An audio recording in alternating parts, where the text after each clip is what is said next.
Добрый день, уважаемые дамы и господа. Меня зовут доктор Нилс Душек. Я гражданин Германии и разработчик препарата Билурон.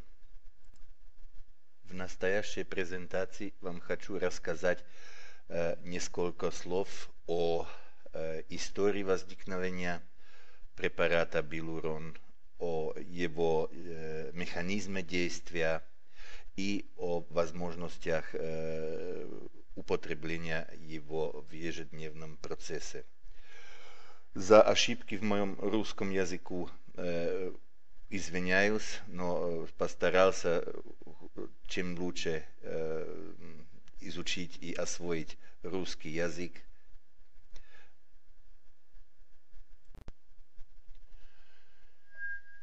Препарат Билурон – это, можно сказать, ортомолекулярный препарат и производится в Германии. Производителем есть моя компания Grammarevit, и производим Билурон для Coral Club International. Билурон считается торговой маркой Coral Club International.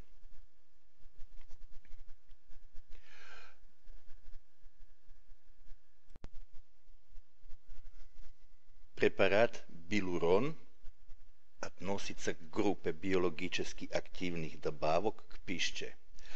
Не считается лекарством.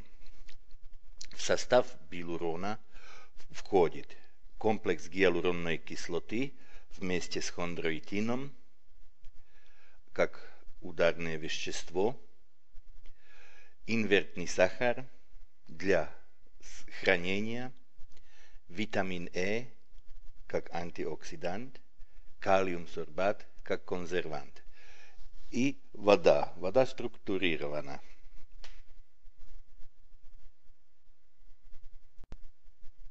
Сначала несколько слов об истории препарата Билурон.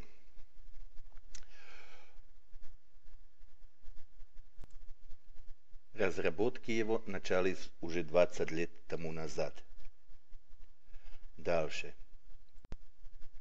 Как всегда в медицине, первые эксперименты с гиалуронной кислотой в поисках эффективной формулы были сделаны на мышах и крысах. После того мы прошли на экспериментальную базу с более крупными животными, собаки и лошади. В итоге в 2000 году мы закончили успешно испытания на лошадях и год позже испытания на добровольцах-спортсменах. Результаты эти покажу в следующих слайдах. И в 2013 году завершили одну из последних регистраций препарата на основе гиалуронной кислоты под названием Билурон в России.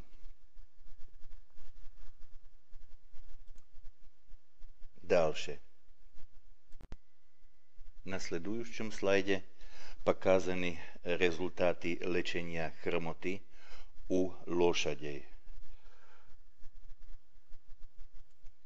Эффективность лечения после одномесячного приема гиалуронной кислоты оценивали ветврачи, и здесь следующие результаты. У 38% лошадей было улучшение, у 52% было значительное улучшение. Это все в сравнении с другими терапевтическими процедурами. Без изменений осталась группа 10% лошадей. То значит, что здесь получается для улучшения и значительного улучшения 90% результат. Ухудшение хромоты не показано ни у одной лошади. Дальше. Похожие результаты мы получили и у людей, как видно в слайде номер 8. У спортсменов это был хоккей и маратон, где у 35% больных было улучшение и 65% значительное улучшение. Ухудшение или без влияния не было у группы людей. Мы поэтому спрашивали, почему этих 10% было у лошадей, и обнаружили при последующей проверке материалов, что там был значительный эффект ошибочной диагностики. Дальше. Теперь несколько слов к компонентам, из которых состоит билурон. Дальше. Основным компонентом билурона является гиалуронная кислота. Гиалуронная кислота – это, что касается химической структуры, соединение огромного количества полисахаридных единиц, которые имеют большую молекулярную массу. Эта большая молекулярная масса – это одна из причин, почему очень тяжело всасываются химические составы с похожей структурой. Гиалуронная кислота имеет одну из главных функций в организме – это привязка воды. В том же самом плане и привязывает воду и делает основный компонент синовиальной жидкости. Но как единственный компонент билурона имеет гиалуронная кислота, в отличие к хондроитину и остальным, и регуляторные свойства, потому что сможет привязываться на собственный рецептор и регулировать рост и размножение хондроцитов. Дальше. Необработанная гиалуронная кислота имеет очень тяжелое всасывание в кровь, как видно здесь на следующем сайте. Эта красная палка в середине – это стенка кишечника, через которую эти длинные молекулы очень тяжело проходят, и в процессе прохождения они расцепливаются на моносахариды. То значит, в итоге в крови уже не найти гиалуронную кислоту. Таким же образом можно кушать и белый сахар. Результат будет тот же самый. Нашей задачей было посмотреть, как можно повлиять на структуру химическую молекулы гиалуронной кислоты, чтобы прохождение через кишечник не помешало ей биологической активности как гиалуронной кислоты целиком. Дальше. Как я сначала уже сказал, результатом выше 270 экспериментов было обнаружение определенной оптимальной молекулярной структуры гиалуронной кислоты, которая позволяет проходить через кишечник целиком в цепах различной длины, которые в состоянии после прохождения опять соединиться в готовую длинную гиалуронную кислоту. Говорим о так называемом процессе ресинтеза. Вот эта гиалуронная кислота, которая таким образом изменена и проходит через кишечник, она находится в препарате билурон. Дальше. Следующим компонентом это хондроитин-сульфат. Хондроитин-сульфат является очень важным структурным компонентом хрящи и хрящевого матрикса. В разнице к гиалуронной кислоте хондроитин сульфат является чисто стройматериалом. Он не имеет никаких биологических регуляторных свойств, как гиалуронная кислота. Следующим компонентом это инвертированный сахар. Инвертированный сахар мы включили в наш препарат сначала чисто как консервант, но он химически состоит из равных долей глюкозы и фруктозы. Но показалось в поздних работах, что он не только консервант, но и только как источник энергии для хондроцитов и как стройматериал для собственного производства гиалуронной кислоты в организме. Дальше. Эти два главные компоненты, гиалуронная кислота и хондроитин, они в нашем препарате вместе связаны ковалентной связкой во форме гиалурон-хондроитинного комплекса. Здесь на картине видно вот темные это хондроитинная структура и хондроитинная доль и белые это доль гиалуронной кислоты в комплексе. После прохождения кишечником в кровь приходят транспортными белками на капсулу сустава и проходят через капсулу в суставную жидкость. В этом моменте прохождения разделяется гиалуронно-хондроитинный комплекс и отдельно проходит гиалуронная кислота, которая накапливается в жидкости сустава, и отдельно проходит хондроитин, и хондроитин используется в хрящи как стройматериал. Дальше.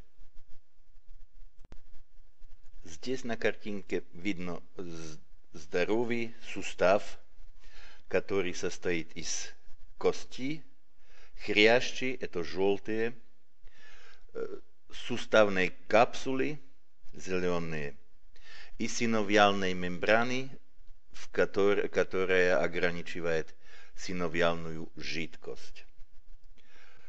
Основным компонентом этой синовиальной жидкости здесь синяя. Это гиалуронная кислота. Дальше. Здесь на следующей картинке видно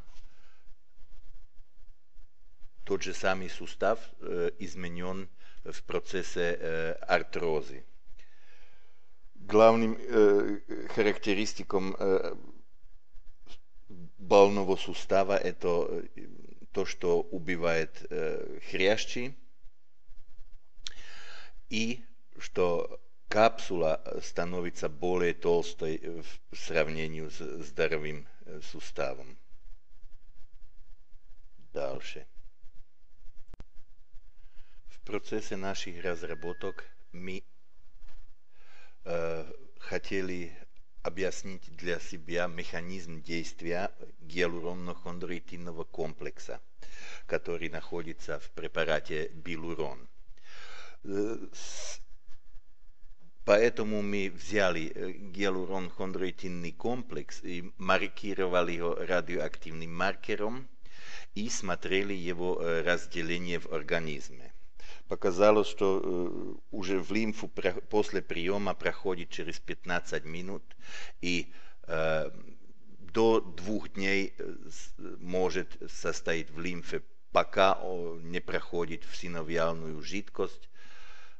Это прохождение в синовиальную жидкость начинается 24 часов после приема. В синовиальной жидкости он связывается с рецепторами клеток хряща, хондроцитов, и stimuliruje takým obrazom výrobotku собственной endogennoj gyaluronnej kisloty. To pokažem na следующих слайдах. Дальше. Что творится в суставах в процессе артрозы в течение приема билурона? До приема гиалуронно-хондроитинного комплекса находятся в суставах разрушенные хрящевые клетки, вот желтенькие, и в жидкости, суставной жидкости синовиальной находится гиалуронная кислота, но она частично изменена из-за процесса воспаления, который в суставе произошел. То значит, гиалуронной кислоты здесь минимум, поскольку здесь минимум гиалуронной кислоты, она не способна привязываться на рецепторы хрящевых клеток и так регулировать их действие. Рецепторы – это те стрелки, которые видно из желтых клеток. Дальше. С момента первичного приема билурона начинается в организме процесс насыщения гиалуронной кислотой.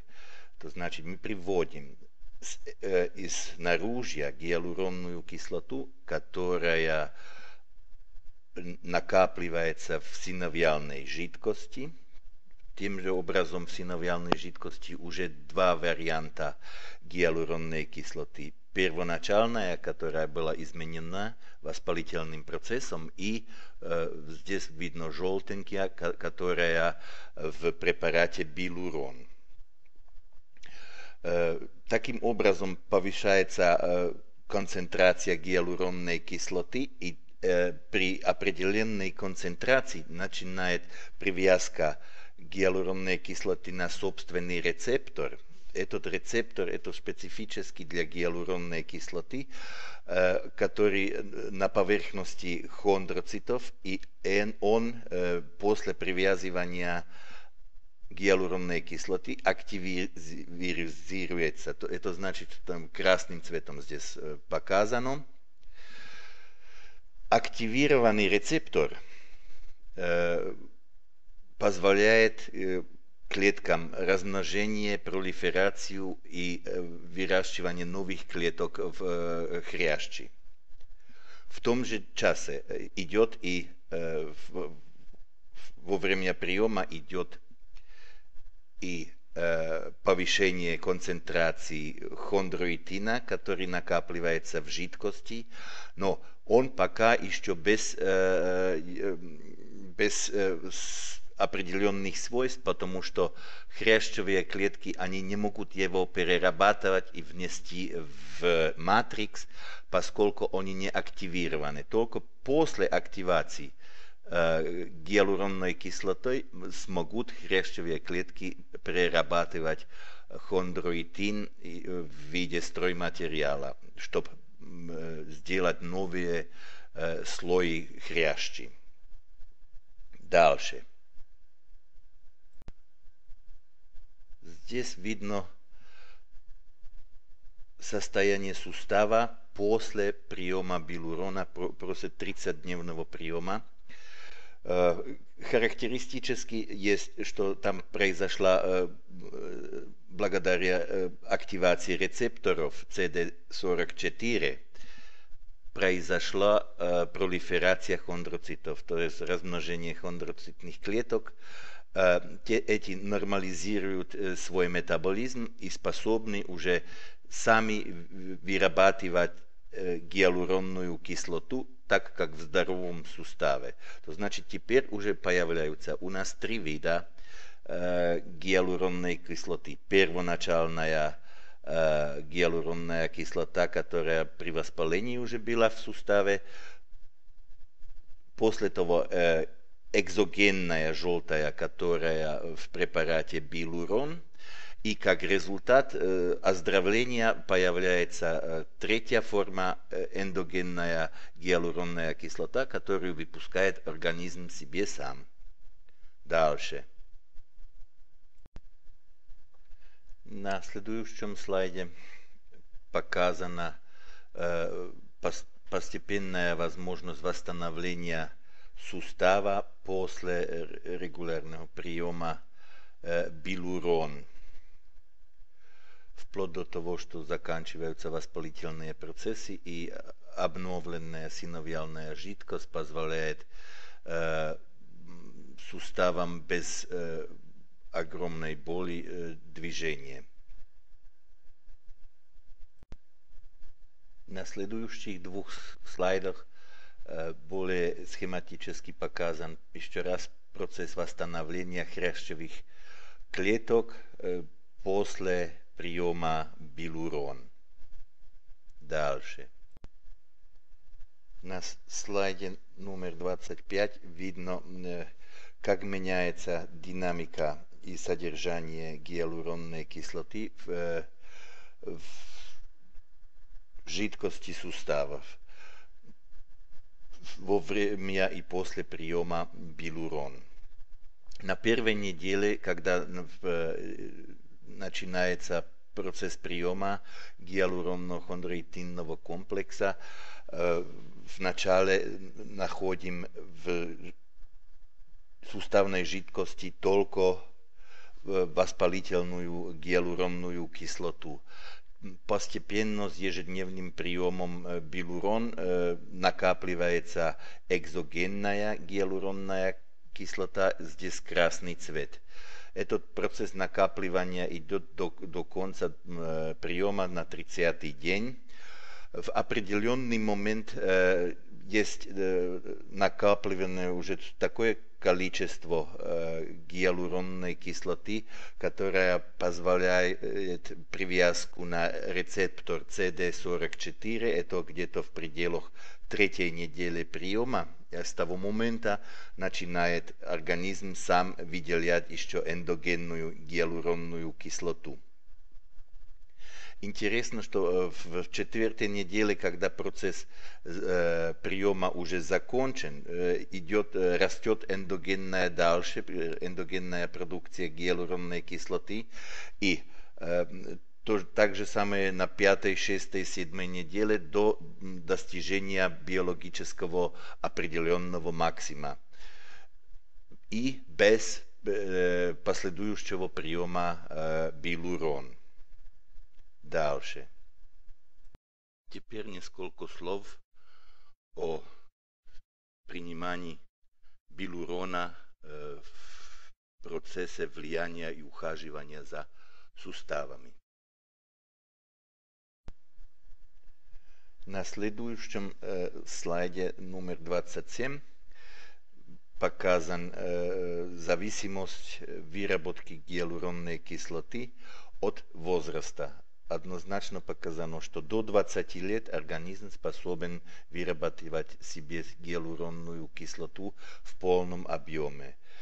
И после 20 выработка производительность гиалуронной кислоты падает, и 60-летний имеет уже столько лишь 10% выработки гиалуронной кислоты, которая ему нуждается. Это однозначно доказано, что организм надо субституировать из наружья гиалуронную кислоту, потому что как только упадет концентрация пониже активирования рецептора CD44, восстанавливаются и процессы оздоровления в суставах. Билурон предназначен не только для больных, но и для здоровых людей.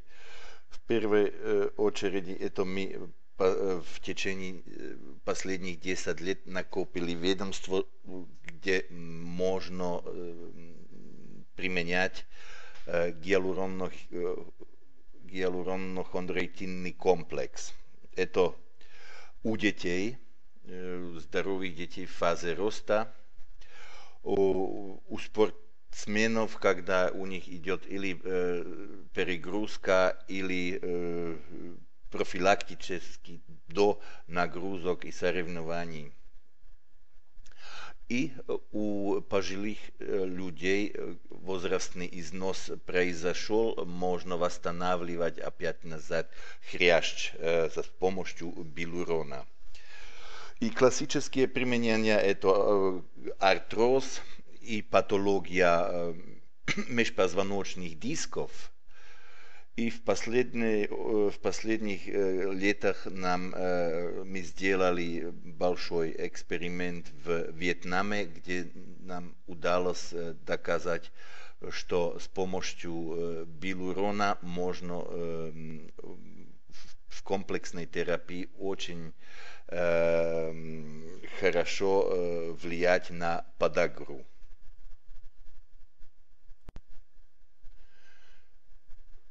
Суммарно можно сказать насчет билурона, что он свое действие полностью направляет на первопричину артроза, то значит восстанавливает хрящ. Поскольку он ортомолекулярный препарат, есть полностью без побочных эффектов, и можно его подавать и принимать пациентам, которые получают разные лекарственные средства. Пациент должен знать, что здесь идет процесс накопления в суставах гиалуронной кислоты, и этот процесс длится не меньше 2-3 недель. После этого времени уже начинают чувствовать первые улучшения. Курс повторяется 2-3 раза в год, и очень важно, надо промешивать во время приема, размешать, потому что там идет осадок. Этот осадок, он за счет витамина Е.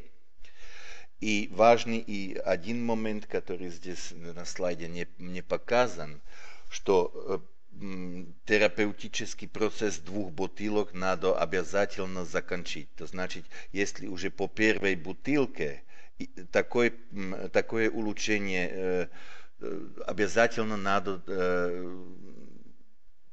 взять и 2 бутылку. Весь 30-дневный процесс надо закончить.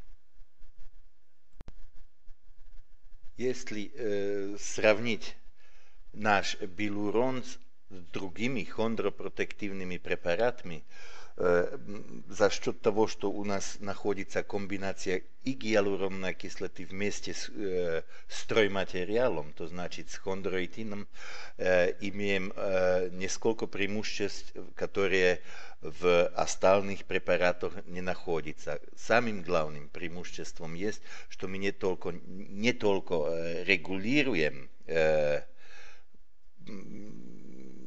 через рецептор CD44 пролиферацию хрящевых клеток, но и сразу же дадим им стройматериал хондроитин, чтобы восстановить хрящ в суставах.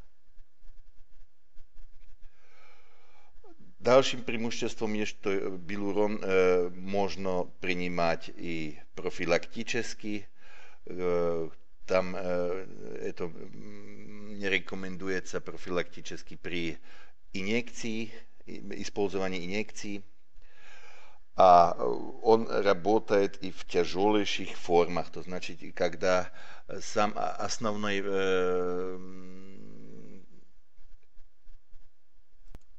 Основным вопросом есть, чтобы было в суставе присутствие каких-то остатков хрящей, как, например, при артрозе степени 4, с которого можно начать восстанавливать.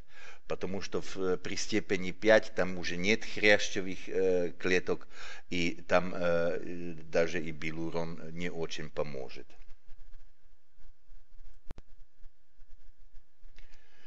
Билурон разработан и производим в Германии. Поставляем его в 35 стран мира и под названием Билурон теперь и в Россию.